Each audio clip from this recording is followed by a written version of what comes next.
পৰা ঘূৰি আহি গম পালোঁ বোলে মই খেৰ আৰু টকৌপাত দিছিলোঁ ওপৰত, ধুমুহাই বোলে উৰাই লৈ গ'ল। এতিয়া তলত টিং আছে যদিও তাত পুৰণি টিং ফুটা ওলাইছে, গতিকে ষ্টুডিঅ'ৰ ভিতৰতো পানী পৰিছে আৰু ড্ৰয়িং ৰুমটো গোটেইটো এনেকৈ নামি গুচি আহিলে, চিলিংটো ফল চিলিংটো। সিদিনা গৈ পেলাই চাই মই বোলো এইটোতো এনেকৈ ৰাখি লাভ নাই আৰু, সেইকাৰণে ভাঙি পেলোৱাৰ খুব বেছি নাই, 2-3টা ৰুম আছে তাত, ভাঙি পেলোৱাৰ পৰিকল্পনা এটা কৰিছোঁ। কৰি তাতে এটা সৰুকৈ এটা বাংলো এটা বনাই, গৰিমাহঁতেও বহুত দিনৰ পৰা কৈ আছে যে আমি খাৰঘুলিত শ্বিফ্ট কৰোঁ, ফ্লেটত কিমান থাকিম আৰু, তাত হাবি জংঘলো বহুত আছে, মোৰ গছ গছনি ধেৰ আছে।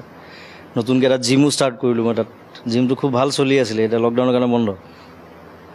চ' গতিকে তাতে ভৱিষ্যতৰ কাৰণে ষ্টুডিঅ' এটা মোৰ ছেটআপ এটা থাকিব, সৰুকৈ ৰাখিম। আৰু বাকী কামটো বেলেগ বেলেগ ষ্টুডিঅ'ত কৰি থাকোঁ, প্ৰব্লেম নাই। মোৰ নিজৰ কামখিনি তাত মই ব্ৰহ্মপুত্ৰ চাই কৰিব পাৰিলে ভাল লাগিব আৰু ভৱিষ্যতে মোৰ তাৰ পৰা ওলাবলৈ মন নাই, খাৰঘুলিতে থাকিম বুঢ়া বয়সলৈকে। গতিকে সেইধৰণে প্লেনিংটো হোৱা নাছিলে। এইবাৰ ধুমুহাই পানী চানী পেলালে যেতিয়া মই বোলো প্লেনিংটো আৰম্ভ কৰি দিওঁ আৰু। তো বিকিব লাগিব, কাৰণ ইমান পইচা নাই মোৰ ইনকামিঙতকৈ আউটগয়িংটো বেছি, আৰু বহুত ফেমিলি চাই থাকিব লাগে যিবিলাকে কাম কৰি থাকে মোৰ লগত। গতিকে এইটো ফ্লেট যিটো আছে সেইটো বিক্ৰী কৰি দিম, ইয়াৰ পইচাটো তাত লগাই দিম। আৰু বম্বেৰ ঘৰটো এনেই পৰি আছে, তাত গ'লে মই তাত থাকিবলৈ নাপাওঁৱে। মোক এতিয়া মোৰ মেনেজাৰ টাৰ্চমৰ ঘৰত তাতো থাকিব লাগে, গ'লে সি বিচাৰে। অনুৰাগ শইকীয়াহঁত আছে, অনুৰাগহঁতে কাম কৰি আছে। অনুৰাগে কয় দাদা মোৰ ঘৰত 2 দিন থাকক, টানি পেলাই লৈ যায়। তাত গানৰ কামো হয়, তাত থকাও হয়। নীলোৎপল আছে, তাৰ ঘৰত থাকোঁ কেতিয়াবা গ'লে। গতিকে গোটেই ফ্লেটটো মোৰ এনেই পৰি আছে। এটা ল'ৰা এটা আছে বাৰু, চোৱা চিতা কৰি আছে। সেইকাৰণে সেইটো ফ্লেটো মই টাৰ্চমক কৈছোঁ নাই এইটো বিক্ৰী কৰি দে, ইয়াৰ যিখিনি পইচা পাম সেইখিনি মই এতিয়া এই বৃন্দাবন মাৰ্টৰ প্লেন কৰিছোঁ, তাত লগাব লাগিব অলপ পইচা, ঘৰ বনাব লাগিব খাৰঘুলিত। গতিকে মিলাই মেলি আৰু ঘৰটো হ'ব যেন লাগিছে। কিন্তু মই জোৰ দিয়া নাই আহিবৰ কাৰণে, যদিও লগ পাবলৈ মন গৈ আছে চবকে, বোলে নালাগে ঘৰত থাক। আৰু অনুৰাগৰটো হাহাকাৰ হৈ গ'ল। অনুৰাগে নতুনকৈ বিয়া পাতিছে অলপ দিন আগতে।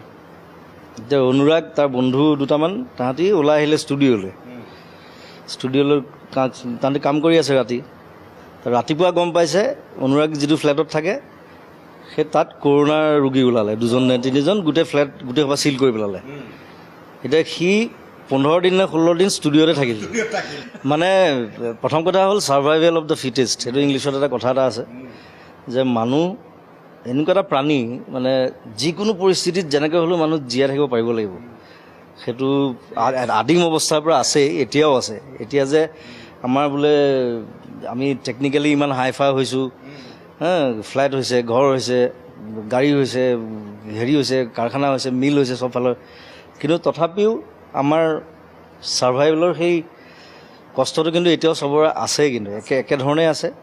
হয়তো মানে ছাৰ্ভাইভেলৰ পথবিলাক বেলেগ হ'ব পাৰে, কিন্তু আমি যে সাজু হৈ থাকিব লাগে প্ৰত্যেকটো মানে প্ৰব্লেমৰ কাৰণে আমি ফেচ কৰিবৰ কাৰণে আমি সদায় কিন্তু সাজু হৈ থাকিব লাগিব। এই বস্তুটো শিকাই দিলে সি যিমানেই ডাঙৰ মানুহ নহওক, যিমান সেই প্ৰাইম মিনিষ্টাৰ হওক, প্ৰেচিডেণ্ট হওক, চব তাৰ ভয় এটা থাকে, আছেই।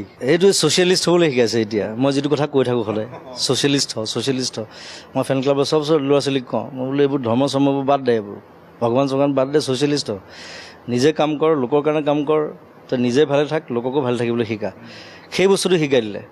এতিয়া ধৰ্ম চৰ্ম কাৰো কোনো ইণ্টাৰেষ্ট নাইকিয়া হৈছে চবৰে। এইবিলাক যিমান হুলস্থুল চব কৰোণাই সেইটো শিক্ষা দিলে। কিন্তু অন্ধ আকাশ, ক্ৰুদ্ধ বতাহ, ত্ৰস্ত ৰাতিৰ স্তব্ধ জোনাক, অন্ধ মনৰ বন্ধ কোঠাত হিংস্ৰ প্ৰেমৰ মূৰ্ত প্ৰকাশ, মুকুতি আজি আহি দিশহাৰা হৈ ৰয়, দিশে দিশে চলে মাথো মৃত্যুৰ ৰথ।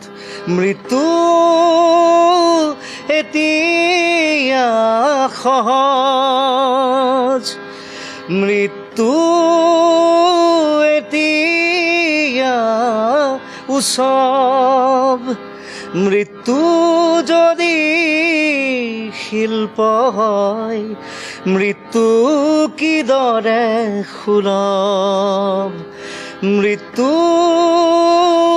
এতিয়া সহজ, মৃত্যু এতিয়া উৎসৱ